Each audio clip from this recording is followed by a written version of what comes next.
Patay ang usa ka mag-uuma samtang samdan ang laing kaubanan niini nga usa ka opisyal sa gobyerno human gi-ambush ang ilang sakyanan sa Mamasapan, Maguindanao del Sur.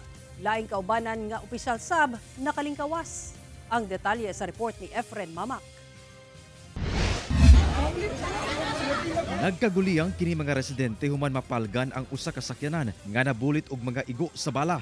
Human gipamusil sa barangay Tuka, Mamasapan, Maguindanao del Sur pasado alas 3 sa hapon adlang Huwebes. Gani napalgan kining usa ka lalaking sakay sa likod nga lingkuranan sa mong sakyanan nga wala nay kinabuhi ug naligo na sa kaugalingong dugo. Giila ang namatay nga usa ka mag-uuma.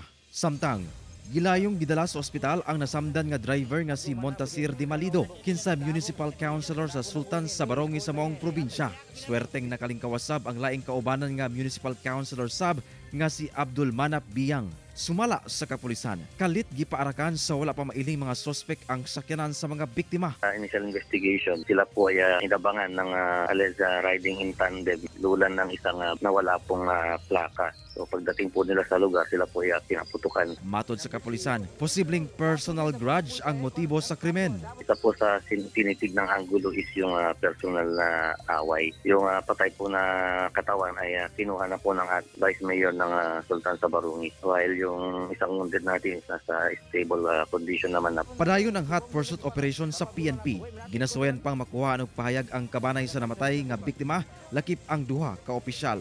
Kauban si Gary Balantay, Efren Mamak, 1 Mindanao.